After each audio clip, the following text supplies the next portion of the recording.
I want to thank all of you for coming today and honoring our dear friend. Out of respect, I dressed down today.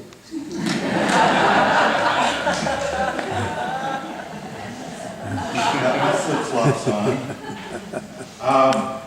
And I apologize to some of you if you wanted more poetry and Shakespeare at this memorial. There will be time for that at the reception and for the rest of your lives, because I'm quite certain that Jake's legacy will live on, and he tried to inspire people all through his lives about the wonderful things of Shakespeare, and poetry, and prose, and he's touched all of us in so many ways.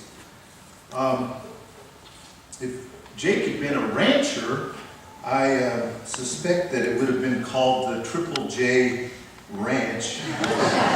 We've had a recurring theme in all of our presentations today, the John, Jack, and Jake thing. So I think it would have been the Triple J brand. So I'm going to refer to him today as Jake, because that's how I met him. Jake was always complimentary of the way I looked. He usually called me a lowland gorilla.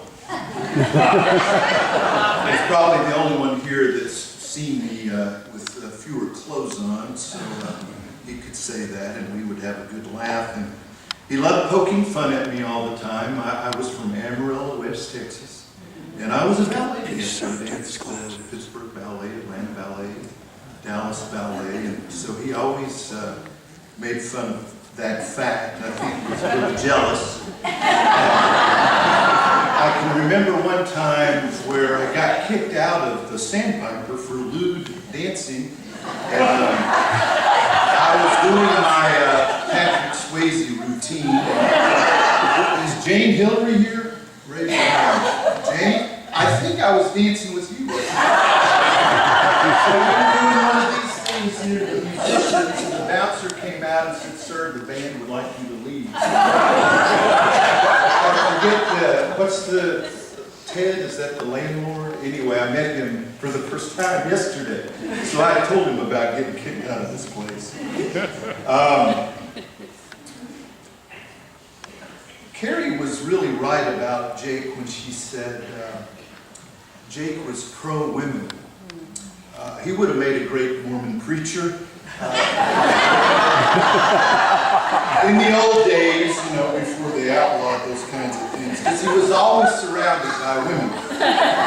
When I was putting some of this presentation together, it was probably the only picture that he's standing with a man. Surrounded by lots of women.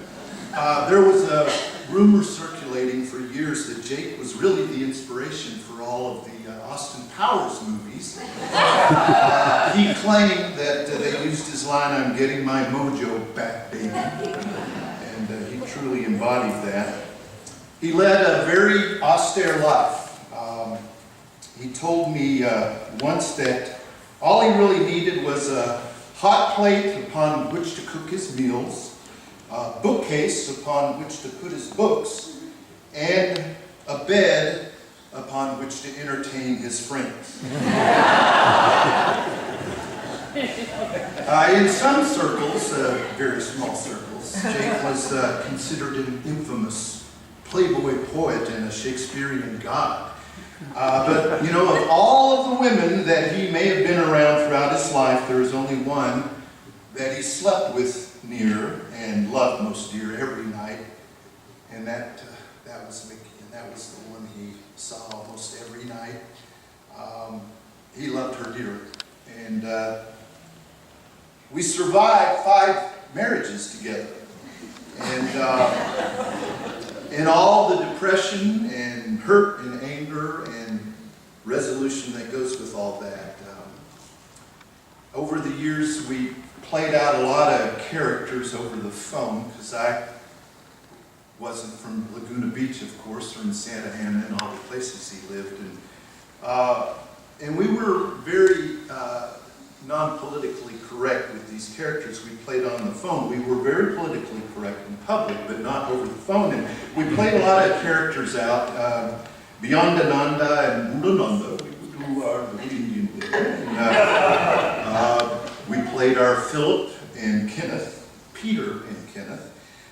Coach Courage and Hefty Point Guard. That was one he really liked. He was Coach Courage and I was Hefty Point Guard and star point guard from high school. I nicknamed him Bubba Turkey for a while. We would do our dueling godfathers. He always thought he did the best. Don Corleone, and we would do that at time. We played British aristocrats over the phone, Irish blokes, and drunken Scotsmen.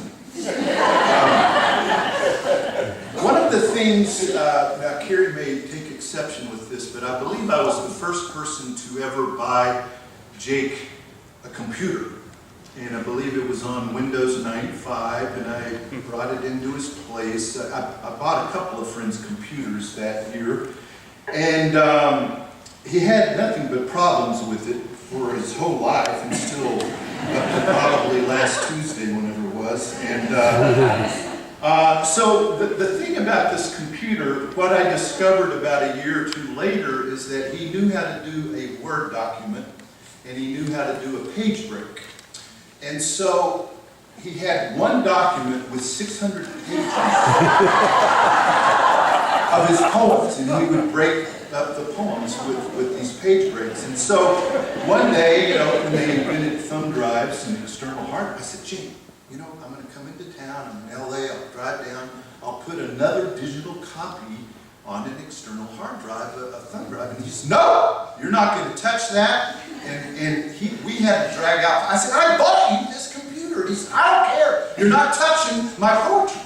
And so a year later, he got his sister, who he trusted, Annie, came down, and she had the magic thumb drive, and she, and only she, was permitted to make the only known copy that I know that exists today.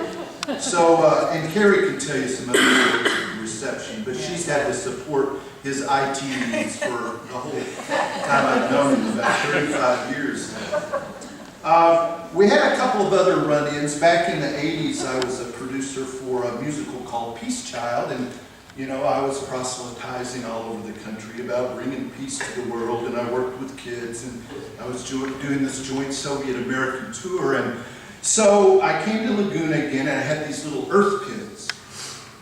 And so I don't remember the dive bar, but it was pretty sketchy.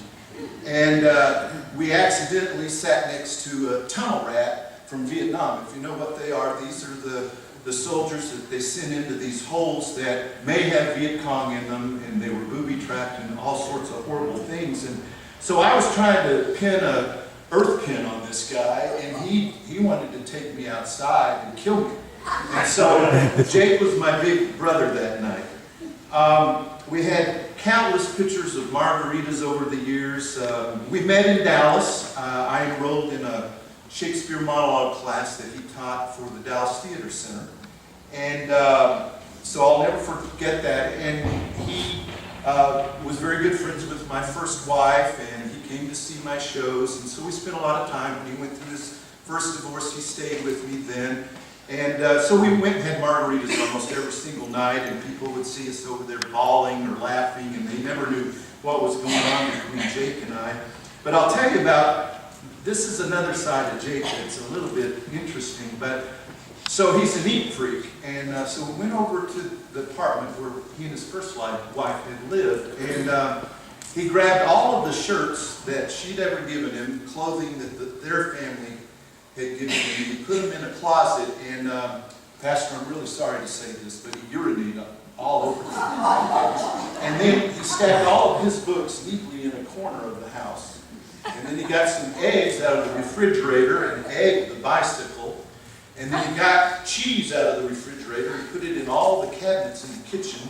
And it was already 100 degrees in Dallas. And he turned the heat all the way up, and so that he would leave her a very nice surprise. But she probably deserved it, and I won't go into all the details. But that was a different side of Jacob. And probably the thing that Mickey was being quiet about. She probably got a lot better stories. So after 2 marriages, Jake was about the only one I could call to marry me for the third. And so we did a big trip to Italy and had a blast there. And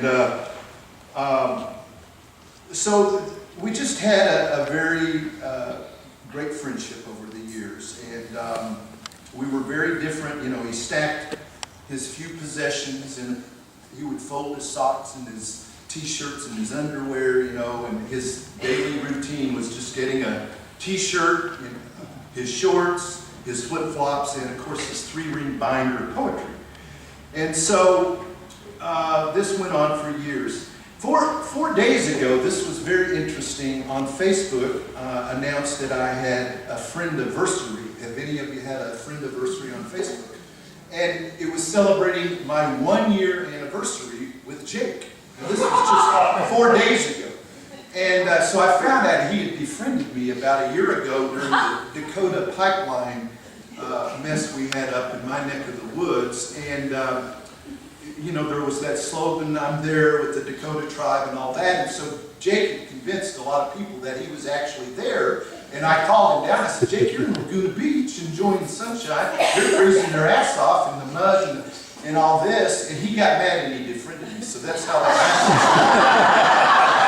So, you know, this is a friendship. So a lot of you are great friends of Jake. I got to do this, and some of you have great meaningful friendships with him. And he wrote a poem called "Old Friends," and I'd like to share that because it really represents all of us that he touched and had a friendship with, and I'll try to get through this. Old friends. Old friends are like campfire smoke, floating over lakes to seeded clouds. I think I'm going to have to take my glasses off now. Teasing the rising fish with imaginary bait. Their raindrops in the pines, weeping through boughs and growing deep roots in the best earth to be. Old friends leave angry one night, and they're open armed the next. They flicker like kindling in golden heat, and they glow red before they flame. Old friends, like fine wine, have just a bit of gristle cork to keep perfection. Thank you.